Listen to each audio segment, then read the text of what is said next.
లిఖిత పూర్వకంగా లేకపోయినా కొన్ని ఆధారాలు మనం తీసుకుని వాటి ప్రకారము మనము ఈ యొక్క క్రిస్మస్ ని జరిగించుకుంటాం. యేసు ప్రభు ఏమైనా చెప్పిండా 25th నాడు నా బర్త్డే సెలబ్రేషన్ చేసుకోవాలి మీరని? బర్త్డే చేయాలనేది యేసుక్రీస్తు ఉద్దేశం కాదు, బర్త్డే జరిగించాలనేది పాస్టర్ యొక్క ఉద్దేశం కూడా కాదు. క్రిస్మస్ ఎందుకు జరుపుకుంటారో చెప్పండి. Christmas to proclaim the word of God, దేవుని యొక్క వాక్యాన్ని బోధించుట కొరకు. అంటే ప్రతిరోజు దేవుని వాక్యాన్ని బోధిస్తాం, కానీ యేసుక్రీస్తు జననాన్ని ప్రత్యేకంగా బోధించాలంటే ఈ యొక్క అడ్వెంట్ సీజన్ తీసుకుంటాం. అంటే అడ్వెంట్ అంటే 4 ఆదివారాలు, క్రిస్మస్కి 4 ఆదివారాల ముందు నుంచి అడ్వెంట్ సీజన్ తీసుకుని ఈ సీజన్ని క్రిస్మస్ బోధించడానికి ఒక మంచి తరుణముగా మేము పెట్టుకుని దాని యొక్క ప్రాముఖ్యత తెలియజేస్తాం. మీరు ఎక్స్ప్లెనేషన్ బాగానే ఇస్తున్నారు, కానీ నా క్వశ్చన్కి ఆన్సర్ రాలే.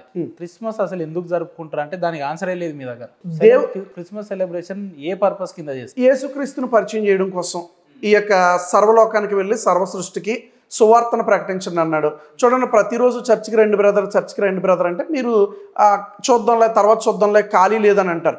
అదే ఒక పండగ సీజన్ ఉంది, నువ్వు క్రిస్మస్కి రా అంటే ఖచ్చితంగా మీరు రావడానికి ప్రయత్నం చేస్తారు. ఆ రీతిగానే యేసుక్రీస్తు యొక్క సువార్త మీకు అందాలనేదే మా యొక్క ఉద్దేశం. అంటే జనాలను అట్రాక్ట్ చేయడానికి ఏదో ఒక రోజు ఎన్నుకొని ఆ రోజున ఏదో సెలబ్రేషన్ లేక చిన్నపాటి కేక్ కోసి సెలబ్రేట్ చేసుకుంటారు తప్ప ఆ రోజు కంటే ఏం ప్రత్యేకత లేదు. This is not about attraction, ఇది ఆత్మ యొక్క రక్షణ కోసం మేము చేస్తున్నాం. మీరు చెప్పిందే కదా ఇందాక, ఏమన్నారు మీరు? చర్చికి రండి అంటే రారు, పలానా రోజు సెలబ్రేషన్స్ ఉన్నాయి రమ్మనంటే వస్తారు, కాబట్టి మేము అట్లా చేస్తున్నాం అని చెప్పారు. అవును. సో అంటే ఏంది, అట్రాక్షన్ కోసం అన్నట్టే కదా? అట్రాక్షన్ కోసమో మత ప్రచారం కోసమో కాదు. ఇది ఏంటి అని అంటే కనుక యేసుక్రీస్తుని ప్రతి ఒక్కరికి పరిచయం చేయాలి. నేను ఎలాగైతే రక్షించబడ్డానో మీరు కూడా అదే రీతిగా రక్షించబడాలి.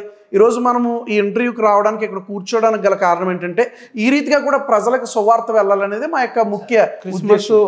ఎందుకు చేసుకుంటారో మీకు తెలియదు, నేను యాక్సెప్ట్ చేసిన. కానీ అసలు క్రిస్మస్ రోజు ఏం చేస్తారంటే? క్రిస్మస్ నాకు తెలియదు అని మీరు అంత పెద్ద స్టేట్మెంట్ ఏ రీతికి ఇస్తున్నారో నాకు అర్థం కాలే. ఎందుకు చేస్తారో మీరు చెప్పండి, మరి నేనన్నా నేర్చుకుంటాం మీ దగ్గర నుంచి. క్రిస్మస్ ద్వారా యేసుక్రీస్తు జననాన్ని ఈ యొక్క లోకానికి పరిచయం చేయాలి.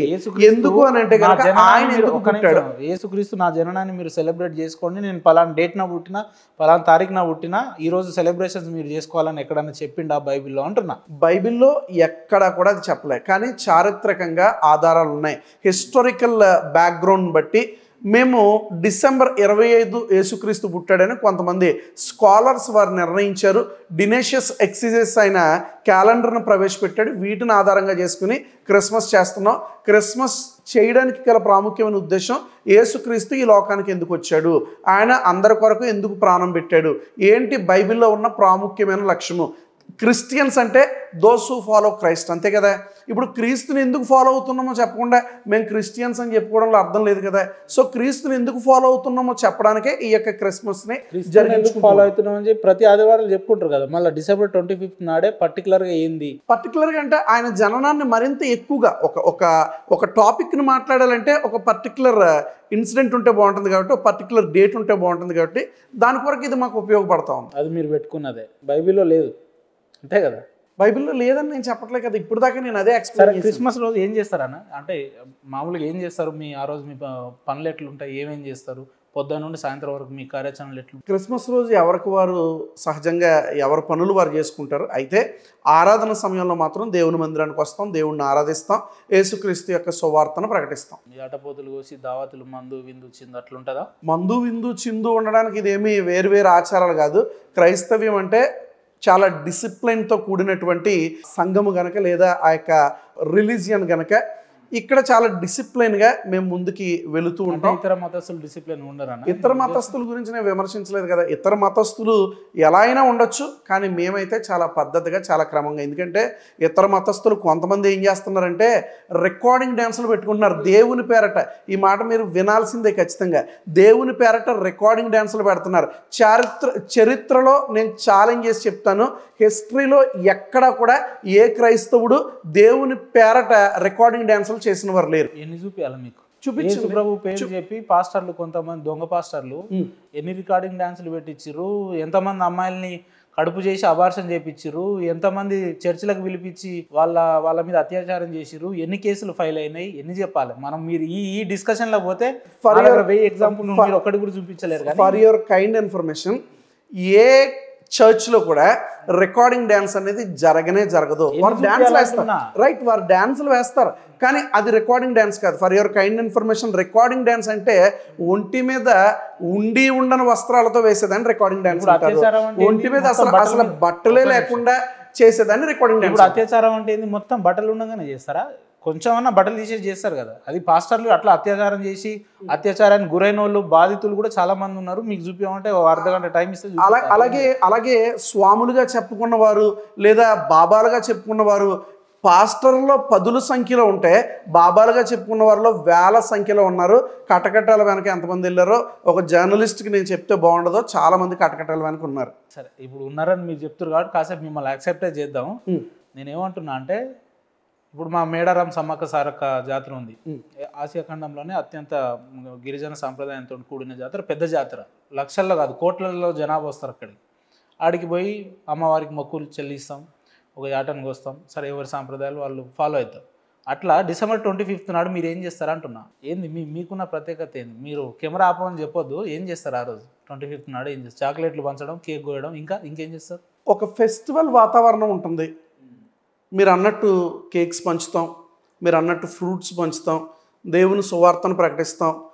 ఆ రోజు కొంచెం ఎక్కువగా మేము ప్రభువుని ఆరాధిస్తాం, రెగ్యులర్గా ఆరాధిస్తాం, కానీ ఆ రోజు మరికొంత ఎక్కువగా ఆరాధిస్తాం. పండగ వాతావరణం ఉంటుంది. సహజంగా పండగ అంటే అందరి ఇళ్లలో కొత్త బట్టలు ఉంటాయి, వంటలు ఉంటాయి, అన్నీ ఉంటాయి. ఇక్కడ కూడా అవే ఉంటాయి. కానీ ఇది శారీరక సంబంధమైనది కాదు, ఆధ్యాత్మికంగా మేము ప్రభుని ఆరాధిస్తాం. ఆ రోజు మంద అవుతారా పాస్టర్లు? ఎవరు తాగరు కదా, మంద అవుతారా? అలా అలా అలా డిసెంబర్ 25th నాడు పాస్టర్లు మంద అవుతారా? మీరు ఏ రీతిగా ప్రశ్నిస్తారు? అలాగే అంటే ఆ రోజు పెద్ద పండగని మీరే అంటున్నారు, కొత్త బట్టలు, కొత్త కథ, దందా మొత్తం. అందుకే నేను చెప్పాను కదా, క్రిస్టియానిటీ అనేది చాలా డిసిప్లిన్తో కూడింది కనుక మందు తాగి స్టేజ్ ఎక్కే పాస్టర్లు లేదా మందు తాగి రికార్డింగ్ డ్యాన్సులు చేసే భక్తులు ఇక్కడ కనిపించరు. నేను పేరు చెప్పి ఆయనని ఇబ్బంది తలుచుకోలేదు. మీ లెక్కనే నాకు ఆయన కూడా మంచి మిత్రుడే పాస్టర్. ఆయన కూడా ఈ రోజే ఫోన్ చేసింది నాకు. ఇంకా 25 రోజులే ఉంది సెలబ్రేషన్స్కి, నువ్వు రావాలి, ఒక పెద్ద చర్చ్ అది, రావాలి, ఆడ మందు విందు అన్నీ ఉంటాయి, ఇక నీకు ఏది కావాలంటే అది ఉంటుంది అన్నాడు. మందు అనగానే నా నరాలు కట్టయినాయి. ఎవరిని పాస్టర్ కదా మరి ఇట్లా అంటుండేందని. అంటే అట్లా ఉంటారా కొంతమంది? చెప్పారు కాబట్టి చెప్తున్నా. వాస్తవానికి ఇప్పుడు మీరు చెబుతున్నారు కనుక నేను ఇదే ఫస్ట్ టైం వినడం. ఏ పాస్టర్ కూడా మా చర్చ్లో భోజనాలు ఉన్నాయి రండి అని పిలవడం నాకైతే చాలామంది తెలుసు. కానీ మా చర్చ్లో మందు ఉంది అని చెప్పిన పాస్టర్ ఎవరు ఉండరు. బహుశా మరి మీరు నిజం చెప్పట్లేదేమో అనుకుంటున్నాను. చర్చిలో మందు ఉందని అనలేదు. ఆ రోజు రా, నీకు ఏదంటే అది మందు విందు అన్నీ అరేంజ్ చేపిస్తున్నా అని అన్నాడు. మరి అది చర్చిలో అన్నాడా, ఇంట్లో పెట్టినా నాకు తెలియదు. బహుశా ఆయన పాస్టర్ కాకపోయి ఉండొచ్చు. పాస్టర్ అయినా మరి ఆయన ఆ రీతిగా అన్నాడంటే ఇది చాలా సర్ప్రైజింగ్గా ఉంది. అలాంటి పాస్టర్ నేనైతే చూడలే. ఎట్లా మరి ఇప్పుడు అంతా బాగానే నడుస్తుందా మీ వ్యాపారం? చర్చి వ్యాపారం బాగానే నడుస్తుందా అంటే? దేవుని సువార్త చాలా బాగా నడుస్తుంది. మీ వ్యాపారం బాగా నడుస్తుందా? దేవుని సువార్త బాగా నడుస్తుంది. సువార్త అంటారా వ్యాపారాన్ని మీ భాషలో? ఇది వ్యాపారం కాదు, ఇది సువార్త. వ్యాపారం అని అంటే ఒకటి ఇచ్చి వస్తువు ఇచ్చి వారి దగ్గర నుంచి డబ్బులు తీసుకునేది వ్యాపారం, లేదా ఏదైనా అమ్ముకుని వారి దగ్గర నుంచి ధనం తీసుకోవడం వ్యాపారం.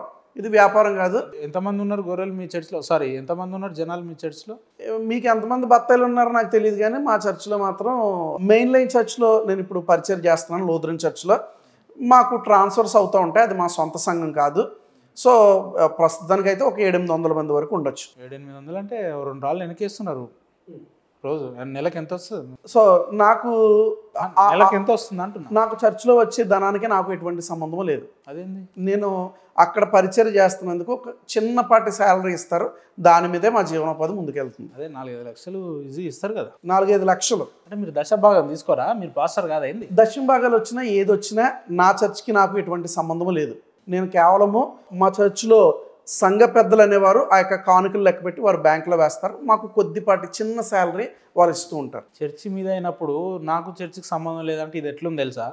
వస్తే నేనే కట్టినా కానీ ఈమె నా భార్య కాదన్నట్టున్నది కథ. There are different kinds of churches. ఎలాగానంటే కనుక మెయిన్ లైన్ చర్చెస్ ఉన్నాయి, ఇండిపెండెంట్ ఉన్నాయి, పెంతెకోస్తలు ఉన్నాయి, చర్చ్ ఆఫ్ క్రైస్ట్ ఉంది, ఇలా రకరకాల చర్చెస్ ఉన్నాయి. ఇప్పుడు నేను ఒక లూథరన్ సంఘంలో పరిచయం చేస్తున్నాను. ఈ సంఘం ఎలాంటిది అని అంటే కనుక పాస్టర్ని రిక్రూట్ చేసుకుంటుంది, ప్రతి 5 yearsకి ట్రాన్స్ఫర్ చేస్తుంది, 60 సంవత్సరాలు వచ్చాక రిటైర్మెంట్ ఇస్తుంది. రాజపాల్ అని పాస్టర్ పేరు విన్నారా ఎప్పుడన్నా? విన్నాను. మొత్తం నార్సింగి హోమ్ కన్వెన్షన్లో పెడుతుంటాడు.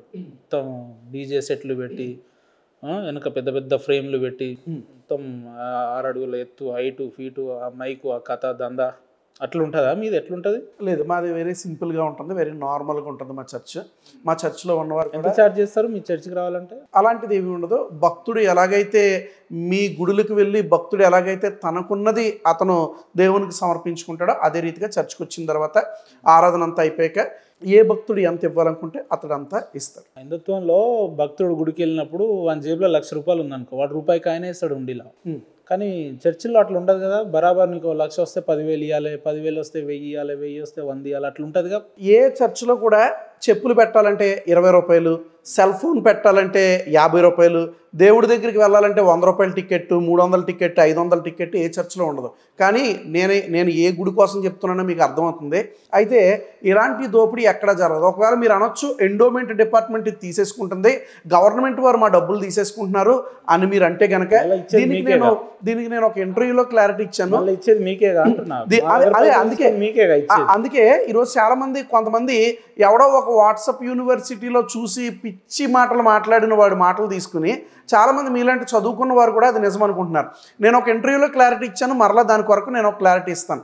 బ్రదర్, ఎండోమెంట్ డిపార్ట్మెంట్ అనేది ఒక్కొక్క స్టేట్లో ఒక్కొక్కలా పనిచేస్తుంది. ఫర్ ఇన్స్టెన్స్ మనము కర్ణాటకలో ఎండోమెంట్ డిపార్ట్మెంట్ తీసుకుంటే 10 లక్షల నుంచి ₹1 కోటి వచ్చే టెంపుల్స్ ఏవైతే ఉన్నాయో, హిందూ ఆలయాలు ఏవైతే ఉన్నాయో వారి దగ్గర 5% ఛార్జ్ చేస్తుంది ఎండోమెంట్ డిపార్ట్మెంట్. అంటే వారికి ₹1 కోటి లోపల వస్తే కనుక 5% ఇవ్వాలి. ఒకవేళ ₹1 కోటి తర్వాత నుండి ఏదైతే ఇన్కమ్ పెరిగిందో పెద్ద పెద్ద ఆలయాలు ఉన్నాయో అలాంటి టెంపుల్స్ నుంచి 10% తీసుకుంటారు. తీసుకుని ఇది మరలా మీకే వినియోగిస్తున్నారు. ఏ పాస్టర్కి జీతాలు ఇచ్చేంత సీన్ మీకు లేదు. మొదట మీ పూజారుల్లోనే చాలామంది నేను అంటే మరలా మీరు ఫీల్ అవుతారు, తినడానికి కూడా లేకుండా చాలామంది రోడ్ల మీద పడి తిరుగుతూ ఉన్నారు. ముందు మీ పూజారుల్ని, మీ పౌరోహిత్యం చేసేవారిని మీరు చూసుకోండి. ఒక పూజారి రోజు జీవన విధానం గడవకున్నా కూడా నిత్యం దేవునికి సేవలు చేసే ఒక వ్యక్తిని, ఎలాంటి రూపాయి ఆశించకుండా పనిచేసే వ్యక్తుల్ని పట్టుకొని తినడానికి కూడా గతి లేదని మీరు చెప్పొద్దు. మీరు దాన్ని వెనక తీసుకోవాలి, లేదంటే మనం ఇంటర్వ్యూ ఆపాల్సి వస్తుంది. ఇప్పుడు మీ పాస్టర్లే లెక్క చాలా ఫాస్ట్ గా బ్లేజర్లు వేసుకొని కోట్లు వేసుకొని చేయాలంటే వేల సంవత్సరాల నుంచి దాదాపు వాళ్ళ కుటుంబ చరిత్ర మొత్తం తీసుకుంటే వందల సంవత్సరాల నుంచి పౌరోహిత్యం చేసుకుంటూ వస్తున్న పూజారులు కావచ్చు, ఆచారులు, వీళ్ళందరూ కూడా పెద్దగా సంపాదించేది ఏం లేదు. వాళ్ళకు రోజువారీ పూట గడవడం కూడా కష్టం. అయినా వాళ్ళు నిరంతరం దేవుని సేవలు చేస్తారండి. మీరు అలాంటి వ్యక్తులను పట్టుకొని అట్లా మాట్లాడితే ఎట్లా? రైట్.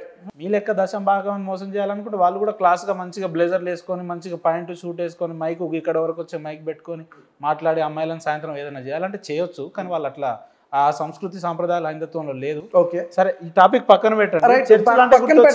పక్కన పెట్టడానికి లేదు. నేను చిన్న విషయం చెప్తాను.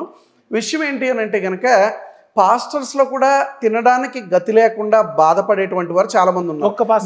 మీరు చాలా మంది నా ఫ్రెండ్స్